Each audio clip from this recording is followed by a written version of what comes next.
이 우아아 쟁쟁 walla walla bang bang 이 우아아 쟁쟁 walla walla bang bang 이 우아아 쟁쟁 walla walla bang bang 이 우아아 쟁쟁 walla walla bang bang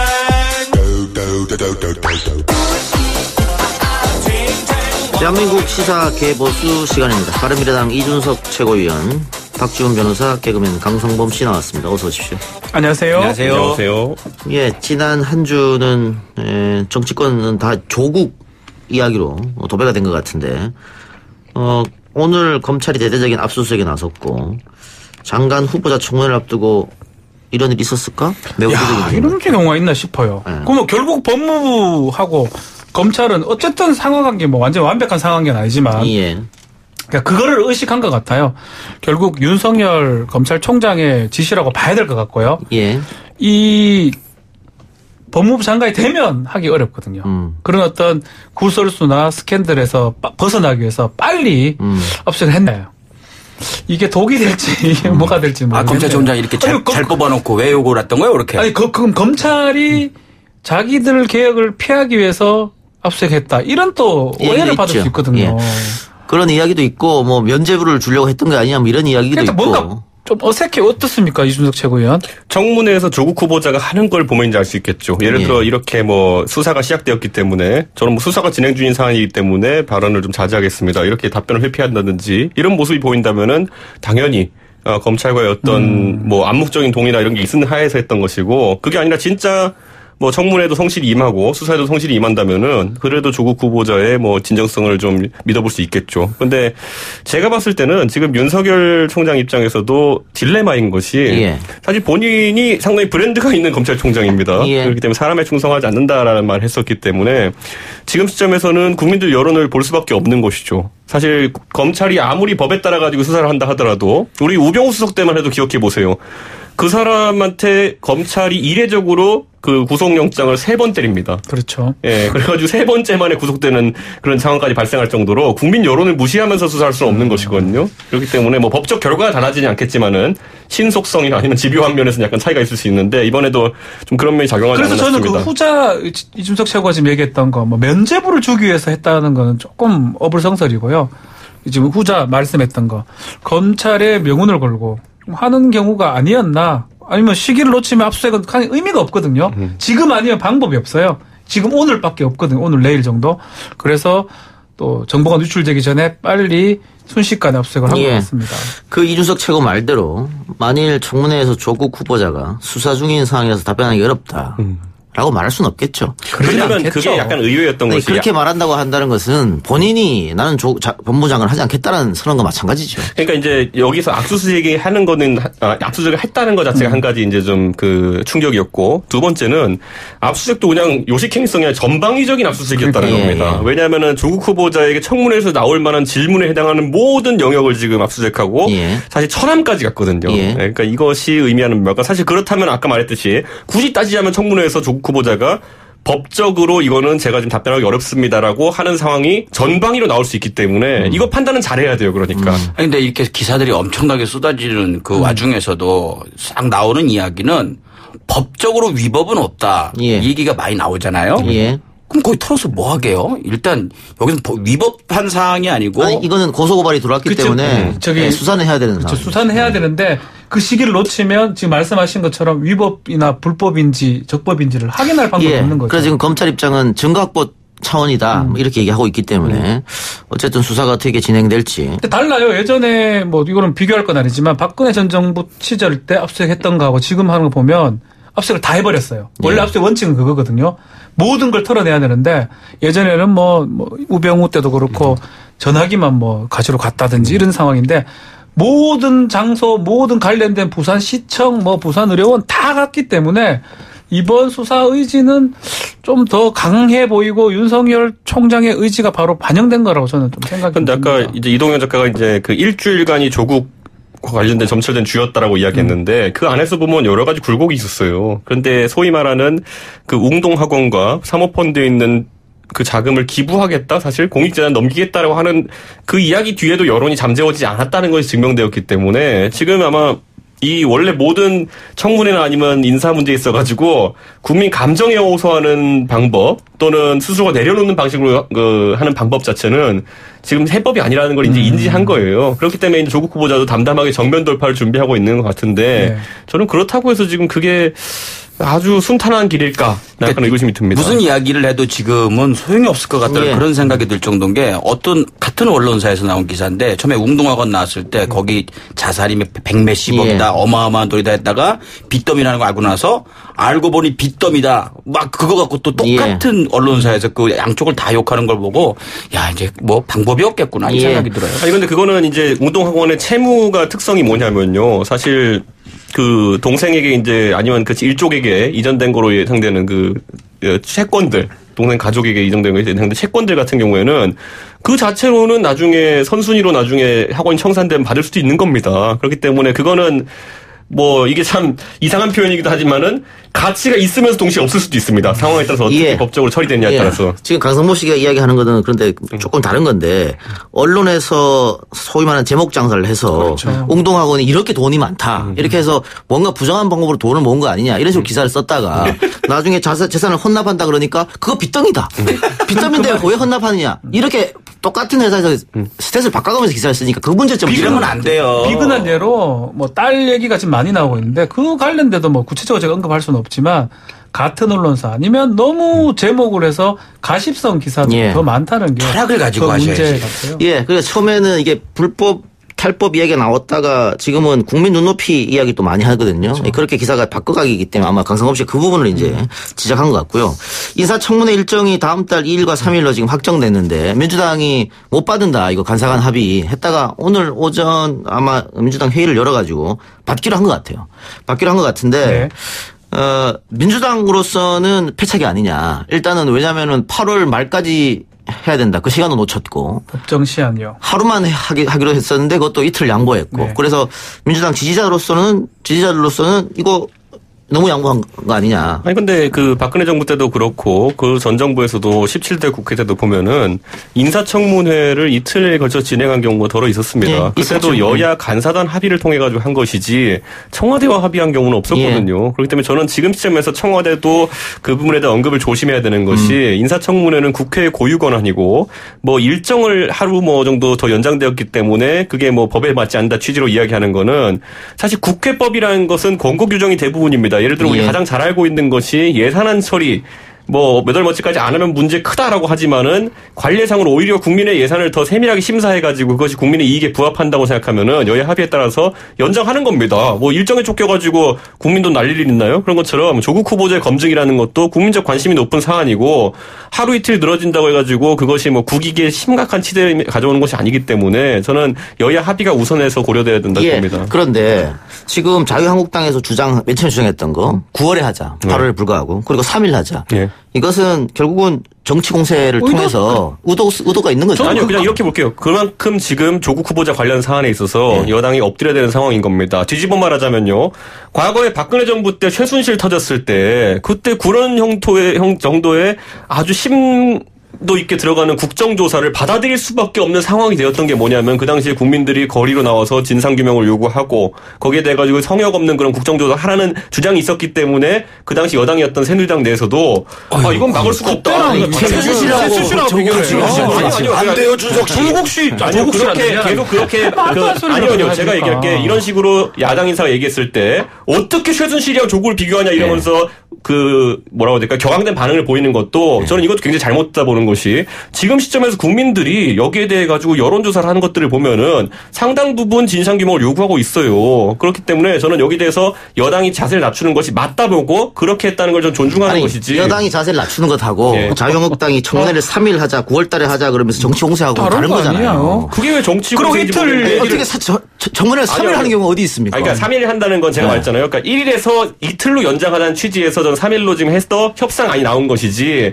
저는 애초에 자유한국당도 3일이 가능했다 보진 않을 겁니다. 왜냐하면 총리가 이틀이기 때문에 그걸 넘어서는 걸 하는 거는 사실 좀 과한 측면이 있다고 저도 지적했거든요. 그러니까 협상안의 일부였고 저는 어쨌든 지금 처음엔 여당이 완강하게 나오다가 야당 측 의견을 많이 반영해서 받아들일 수밖에 없었던 것이 여론이 그 정도입니다 지금. 그러니까 이틀 얘기도 사실은 좀 정정을 해야 될 부분이 있는 것 같아요. 처음부터 이틀 하기로 장관 후보자 했던 경우는 없습니다. 뭐 증거 채택 과정에서 이틀이 늘어난 경우도 있어요. 지금처럼 처음부터 이틀로 정했던 경우는 없거든요. 결국은 지금 이동영 그 진행자가 말씀하신 것처럼 뭔가 야당 입장에서는 정치 공세로 지금 이걸 이용하려고 하다가 여당 입장에서는 뭐 아쉬운 부분은 그 부분 같아요. 원내대표가 화를 냈고 했다는 부분이 그런 부분이 아닌가 생각이 들고요. 결국은 국회가 뭐 훈시 규정을 하지만 적극적으로 법을 어긴 상황으로 봐야 될 것 같거든요. 저는. 아니 근데 조국 후보자가 지금 모든 그 사안에 대해 가지고 해명을 요구했을 때 언론을 통해서 충분히 왜냐면 아침만 가면은 모든 기자들이 와서 마이크 들이밀고 있는데 해명을 할 거였으면 거기서 하면 됩니다. 그런데 청문회에서 하겠다고 본인이 다 밀어놓은 상황이기 때문에 그게 오늘의 할 일을 내일로 미루자 정신 아닙니까? 그 밀어놨기 때문에 일정이 길어지는 건 자연스러운 거죠. 저는 일정 받아주는 건 맞다고 봐요. 빨리 청문회 하자고 했으니까 물론 끝까지 끌기는 했지만 근데 이거 비율을 갖다가 일각에서는 좀 심한 비율을 좀 하는 그런 부분이 있어서 청문회가 끝나고 난 다음에 뭐 결정되는 것 같고 더 얘기했으면 좋겠다는 생각이. 그래요. 청문회는 어쨌든 결정됐으니까 아마 시청률이 사상 최고로 나오지 않을까. 다 이거 국회 방송 보고 있겠네요. 그날 일 안 하려고요. 그래요. 광고 듣고 옵니다. 뉴스 신동 이 작가와 함께하는 비포장 뉴스 해학 뉴스 정면 승부 4부 시작하겠습니다. 조국 논란 계속해서 이어져 보죠. 청년층의 움직임, 청년들이 많이 실망했다. 2030 그리고 여론조사를 보면 50대가 많이 실망했다. 50대는 아마 2030 세대의 자녀를 두고 있기 때문에 그런 것 같아요. 대학가에서 진상규명을 요구하는 촛불 집회가 열렸는데 촛불 집회가 열린 여러 대학 그 주체가 추진위원장이 다 자유한국당 소속이었다. 이것 때문에 논란이 좀 크죠. 이거는 좀 확인이 좀 돼야 될 부분 같아요. 정말 그 학생들 위주로 지금 하고 있는지. 예전에 이화여에 대해서 최순실 딸 그거 할 때는 이화여에 대해서 다른 데 못 들어오게 했었거든요. 그리고 학생증 검사도 하고 이랬는데 지금은 보면 조금 늙은 사람, 나이 든 사람도 좀 있는 것 같고. 아닙니다. 고대도 그렇고 고대는 학생증 검사를 했고 서울대는 지금 학생증 플러스 졸업증명서까지 검사를 하겠다고 해놓은 상태거든요. 어쨌든 그게 당이 개입돼서 추진을 한다 그러면 그 몰각되는 거거든요. 취지가. 그렇죠. 그런 측면도 사실 좀 확인을 좀 해보고 그리고 특히 최근에 뭐 서울대 얘기 나왔으니까 서울대에서 무슨 설문조사를 했는데 조국 후보자가 부적합하다가 99% 나왔어요. 99%요?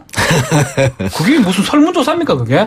그런 설문조사가 진행되고 있다는 것 자체가 사실 좀 저는 좀 이해가 좀 안 됩니다. 아니, 뭐, 그거야 서울당 아닌가? 아니죠, 저는. 근데 이제 그거야 뭐, 일부 커뮤니티 사이트에서는 만약에 거기 가서 뭐, 이준석을 좋아하십니까? 하면 99대 1 전 예상합니다. 그런 것처럼. 암만 그래도 99는 안 나와요. 모집단이 무엇이냐에 따라 달라질 수 있는 것인데, 사실 조국 후보자의 모교인 그런 곳에서 그렇게 나왔다는 거는 상당히 충격이고, 이번에 서울대 총학생회에 관련해가지고는 서울대 총학생회장이 뭐, 바른정당 출신이다라는 말이 있던데. 맞아요? 아닙니다. 저희가 이제 그건 정확히 알고 있는 게 저희가 바른정당이랑 바른미래당에서는 젊은 사람 인재 영입한다고 토론 배틀이라는 걸 해요. 근데 거기 왔다 그 친구 그냥 8강 떨어진 친구지 저희 정당 활동을 한 적이 없습니다. 그런데 그걸 이제 뭐 메신저 공격을 위해 가지고 그렇게 얘기하는데 뭐 하태경, 이준석이 멘토라고 했다라고 하는데 그런 말을 한 적도 없습니다. 그건. 예. 그 아까 서울대 여론조사 99%는 좀 잘못된 거죠. 그 독도는 한국당이다. 이거 여론조사에서 90% 안 나올 겁니다. 못 나와요. 아닌 사람 아니라고 생각하는 사람이 몇몇 있어요. 99%는 좀 이상한 것이고. 지금 이 조국 후보자 논란이 세대 갈등으로 번졌다 이런 얘기도 있더라고요. 그러니까 소위 말하는 386 세대가 기득권이 돼가지고 겉으로는 정의를 부르짖으면서 뒤쪽으로는 자기 자식들을 위해서 뭐 꼼수를 부린다든가 뭐 불법은 아니지만 비슷한 일을 한다거나 그래서 지금의 2030들의 기회를 뺏어간다. 뭐 이런 논란인 것 같아요. 박탈감 같아요. 상대적 박탈감. 그리고 참 믿었던 사람에 대한 배신감일 수도 있을 것 같아요. 그리고 그 386 세대면 뭐 민주화 운동에 앞장섰던 사람이라고 2030 세대는 지금 그렇게 보고 있는데 또 민낯이 있는 게 아니냐라고 느끼고 또 특히 같은 386 세대도 우리는 믿었는데 왜 이 사람들은 이렇게 했느냐 이런 어떤 실망감이 좀 지지율로 배반하는 상황으로 바뀐 게 아니냐. 그래서 40대는 좀 덜한 것 같은데요. 뭐 투표율을 지지율을 얘기하면 안 되겠지만 2030하고 50, 60대 이쪽에서 많이 위반되는 상황. 예. 근데 이거는 앞으로 교육 정책에 있어가지고 큰 기로가 될 것인 게 우리가 과거에 이제 경쟁 교육 세대를 이제 벗어나가지고 지난 20년 동안은 경쟁을 탈피하는 교육관을 굉장히 많이 얘기했어요. 뭐 하나만 잘해도 대학 갈 수 있다부터 시작된 그런 개념들이 있었는데 그 정책의 시행의 결과를 놓고 지금 젊은 세대 그리고 50대가 동요를 하는 겁니다. 거기 뭐 경쟁을 탈피했더니만은 불공정이 다가오네? 뭐 이런 느낌이 이제 오는 거죠. 그래서 저는 이거는 앞으로 여야가 이 민심을 잘 읽어야 된다 봅니다. 과도한 경쟁도 당연히 국민들에게 좋은 것이 아니지만은 그것에 따라서 다양성을 추구한다고 했더니만 알고 봤더니 불공정이 있었다. 또는 일부에게만 열린 문이 있었다. 이렇게 되면은 이거는 더 큰 문제가 되는 겁니다. 수시를 없애야 돼요. 또 말 좀 한번. 아니 문재인 대통령에게 정면 반대하는 겁니까?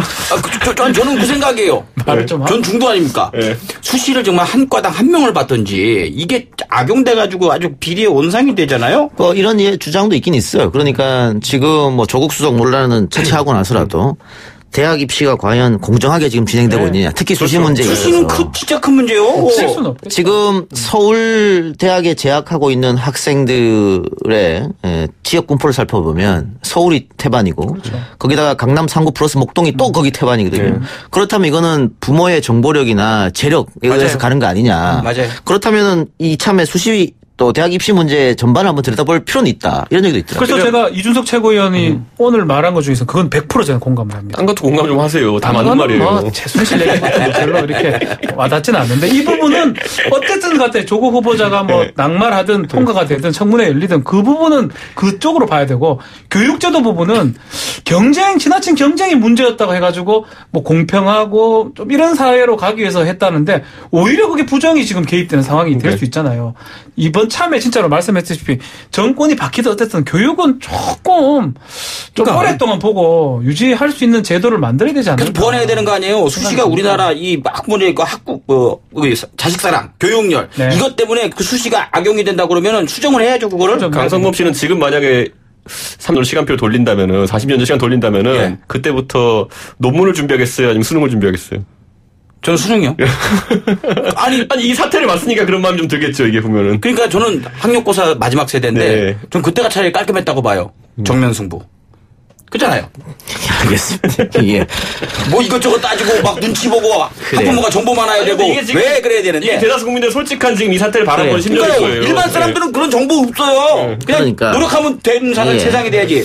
이 부분에 대해서 다시 한번 들을 필요는 있다 이렇게 생각하고 이 정치라는 게 내가 잘해서 국민의 관심과 지지를 받을 수 있습니다만 상대방이 못해서 반사 이득을 얻는 경우도 있거든요. 원래 자유한국당을 비롯한 보수 정당이 가장 취약한 부분이 젊은 세대였습니다. 2030. 그런데 젠더 논란으로 인해서 바른미래당에서 20대 남성들의 마음을 조금 뺏어갔고 정부 여당으로부터 이번 사태로 인해서 젊은 층들이 보수 정당으로 좀 가는 거 아니냐 이런 분석이 있던데 어떻게 생각하십니까? 저는 이게 아까 말했던 그 구조적인 문제이긴 한다 봅니다. 그래서 어쨌든 지금 정치권 내로 국한해서 이야기해도요. 소위 586이라고 하는 사람들이 나이가 이제 50대를 넘어서 60대에 다다르는데도 불구하고 아직까지 뭐 본인들은 정치에서 이룰 걸 이루지 못했다고 생각하는 이 주요 요직을 차지하고 30대와 40대에게 길을 안 터주고 있습니다. 그런 것들이 정치권 내에서도 불만이거든요. 그런 것처럼 사회 전반적으로 세대 갈등이 이제 좀 나오는 상황들이 생길 겁니다. 그런데 여기에 우리가 좀 유연하게 대처할 필요는 있는 것이 이게 경제적으로도 지금 2030이 사실 자산면에 있어가지고 옛날처럼 집 사가지고 한 번에 돈을 번다든지 이런 게 불가능해졌잖아요. 그렇기 때문에 이게 누적되면은 굉장히 큰 갈등이 됩니다. 그래서 이거는 앞으로 정치권에서 여야가 경쟁적으로 좋은 그 대책을 내놓아야 되는 사안이라 봅니다. 저는. 야당에서 잘 말하면 그래요. 지금 좋은 기회잖아요. 자유한국당하고 뭐 바른미래당은 마찬가지고 젊은이들 좀 많이 흡수해 보십시오. 근데 지지율이 이 통계 때문에 얘기를 못하지만 그 빠진 지지율이 자유한국당이나 바른미래당은 많이 간 것 같지는 않아요. 요즘 아직까지는? 그 노원역에서 그 술집 가면은 2030이 저 술 사줍니다 공짜로. 근데 왜 안 올라 지지율이? 지지율이 왜 안 올라? 아니 이건 이제 개인 지지율이니까. 그런데 이 문제는 지금 조금 조국 논란 때문에 덮여 있습니다만은.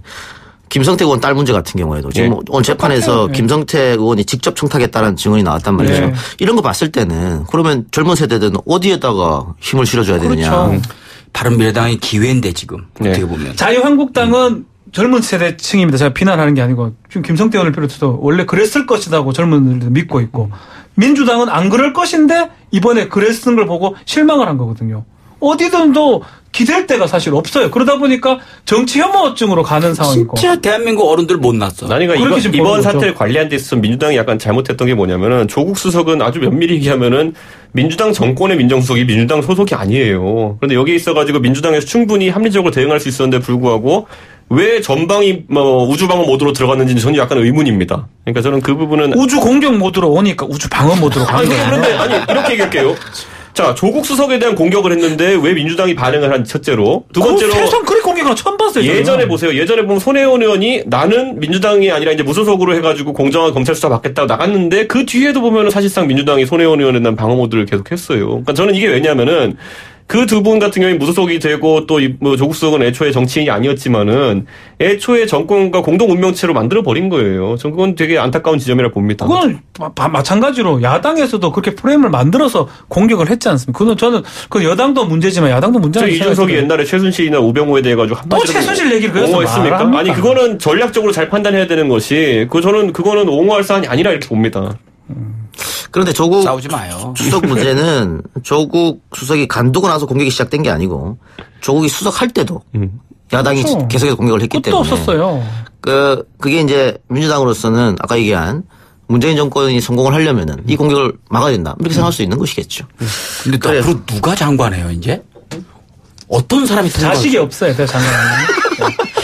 그래서 아직 사실은 지금 청문회가 시작되지도 않았는데 지금 이런 일이 벌어져서 네. 원래는 청문회가 시작되면 또 이 사찰하는 식으로 완전히 전방위로 털어버리거든요. 그렇죠. 그러면은 강성범 씨 걱정대로 아무도 이제는 장관 안 하려고 그럴 것이다. 망신주기로 흐르면. 그래서 이렇게 망신주기로 흐르는 청문회는 좀 탈피하고 청문회 제도를 바꿀 필요가 있다. 예를 들면 개인 프라이버시 문제는 네. 따로 국회의원들끼리만 따로 청문회를 한다든가. 그 개정안이 지금 올라갔을 겁니다. 아마. 그랬는데 이번에는 그거하고 다르게 그 전에 언론으로부터 이렇게 시작됐기 때문에 이거 조금 할 땐 다른 것 같고. 근데 저는 이번에 인사청문회에서 지금 증인을 출석시키는 문제 그리고 자료 제출 요구에 대해 가지고 이렇게 논란이 긴데도 생각보다 빨리 대응을 안 하고 있습니다. 후보자 측에서. 그래서 저는 이 부분에 있어서는 앞으로도 청문회 하면서 논란이 많을 것이다. 이렇게 보는 게 언론 보도 다 접하셨겠지만은 지금 의혹의 중심에 있는 인물들 중에 뭐 사실 여행 중이라고 하시는 분도 있고 출국했다는 분도 있고 뭐 이런 얘기가 나오고 있는데. 아니 증인은 여야가 합의해야 채택되는 거죠. 그렇죠. 그런데 그 과정에서 사실 이 안에서 우리가 확인해야 되는 지점들 이게 사실 원래 친족을 건드리는 건 말이 안 되는 얘기인데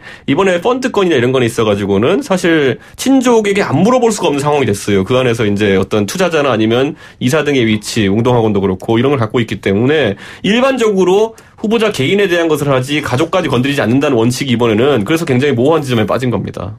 예, 일단 야당에서는 조국 후보자의 모친, 딸, 아내까지 다 부르겠다. 네, 80여 명. 예, 이런 상황인 것 같은데. 저는 모친은 좀 아닌 것 같고요. 예. 딸도 아닌 것 같고요. 근데 동생분은 어떻게든 좀 국민들의 속 시원한 해명을 좀 했으면 좋겠습니다. 예. 그래요. 어쨌든 어떻게 합의가 되는지 보고요. 네. 이번 논란을 계기로 해서 만일 청문회에서 지금 의혹 수준의 이상의 것이 나오지 않는다면 조국 후보자가 뭐 불법을 저질렀다거나 본인이 아니면은 자신의 가족들 일에 대해서 불법에 협조했다든가 탈법에 협조했다 이거 이상 나오지 않는 한 아마 임명이 될 것 같고요. 네. 임명이 되면은 야당이 지금 분열해 있는 보수 야당이 합치는 계기가 되지 않겠나 이런 추측들이 많더라고요. 그렇죠. 이게 뭐 이렇게 표현하더라고요. 돼도 좋고 안 돼도 좋고 야당 얘기를 하더라고요. 안 되게 되면 또 공격할 수 있는 기회가 될 수 있고 되게 되면 지금 보수 정당들은 좀 한 텐트 앞에 모여야 되는 선거를 앞두고 그런 상황이기 때문에 한 목소리를 낼 수 있는 중요한 어떤 계기가 되지 않을까. 뭉치는 구심점이 될 수도 있다. 그렇죠. 그래서 그렇기 때문에 선거를 앞두고 우주 공격 태세로 지금 같이 가고 있다. 저는 그런데 지난주에도 그 토론회 보수통합 토론회라는 걸 초대받아서 갔는데 네. 가서 제가 했던 말이 뭐냐면 제발 반문연대나 반조국연대 같은 그런 좀 싼티나는 그런 대통합은 하지 말자. 그래 그런 거 하지 마세요. 그건 좀 없어 보여. 작아 보이고. 네. 아니 뭐 두 분이야 그걸 원하지 않는 분이니까 그렇어도 그런데 이게 좋아요. 아니 그러니까 이 싼티나는 형태로 이걸 뭐 정치권이 뭉치고 흩어지고 이런 것에 대해서 국민들 여론이 안 좋은데 적어도 보수가 그동안 연구를 해가지고 이게 새로운 신보수의 길이다라고 해서 뭔가 새로운 걸 내놓으면 모르겠는데 그게 아니라 조국이 싫어서 우리 뭉치겠다. 이거는 말 그대로 아무 이유 없이 뭉치는 거 정도로 하면 받아들일 가능성이 있습니다. 동네 싸움 하는 건 똑같아요. 그렇기 때문에 저는 뭐 그것보다는 좀 신선한 아이디어가 나와야 되지 않을까. 뭔가 교육에 지금 상태에서 저는 바른미래당에 그래서 제가 지도부 중 한 명으로서 반대합니다. 아니, 그러니까 지금까지 보수가 분열돼 있었고 이렇게 분열된 상태로 선거를 치르면 특히 수도권에서는 승리하기 어렵다. 그렇죠. 그런데 뭉치는 명분은 또 없지 않느냐. 박근혜 탄핵 문제로 분열됐고 이렇게 됐기 때문에 그래서 뭐 반문연대 반조국연대는 아니라도 그런 명칭은 안 쓰더라도 이게 구심점이 돼서 명분을 쌓을 수 있겠다. 그러니까 저는 이게 아까 말했잖아요. 아다르고 어다른 것인데 조국 개인의 어쨌든 뭐 비위나 아니면 또 그런 게 나온다 하더라도 조국 개인에 대한 반대 여론으로서 우리가 집권하는 것이 아니라 아까 말했듯이 우리 대한민국에 던져진 중요한 질문들이 있어요. 교육제도에 있어서 경쟁이 싫고 그래서 왔더니 공정성이 훼손된다. 그러면 보수의 새로운 대안은 무엇이냐가 나와야지만 우리가 설득력 있게 집권하는 것이지. 너 해봤다 안 되니까 얘고 얘 해봤다니까 너고 이렇게 왔다 갔다 핑퐁을 왔다 갔다 하는 거는 국민들한테도 불행이에요. 제 생각에는. 이거는 또 저도 공감합니다. 저는 공감되는 얘기만 한다니까요. 아니요 거의 없는데 오늘 2번이나 있네. 와.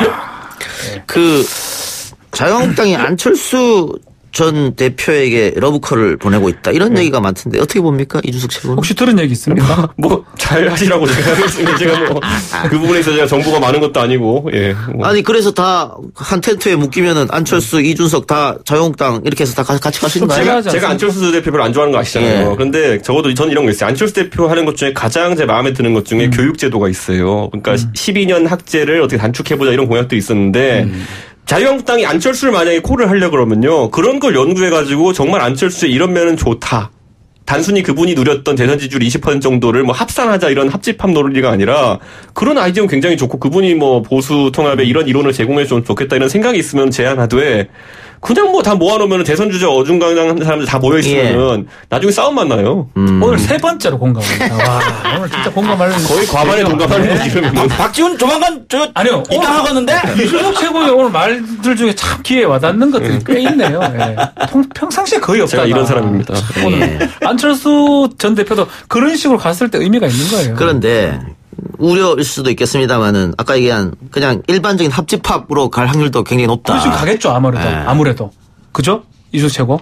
항상 그래요. 그게 우리 정치권의 상상력의 그렇죠. 한계라는 게 제가 예. 항상 좀 짜증나게 느끼는 지점입니다. 그래서 정치는 좀 세대를 교체해서 젊은 층들이 많이 참여하면 어떨까. 제가 그래서 요즘 하태경 의원을 계속 선동하고 있는데 요즘 많이 위축됐어요. 하태경도 나이 꽤 있고요. 이준석 최고 그 원래도 근데 옛날에 그 횃불 한번 들어본 사람들이 확실히 잘하더라고 그런 건 선동은. 그래가지고 그래요. 알겠습니다. 오늘 여기까지 듣고 다음 주에 다른 주제로 돌아오겠습니다. 세 분 수고했습니다. 네, 감사합니다. 감사합니다.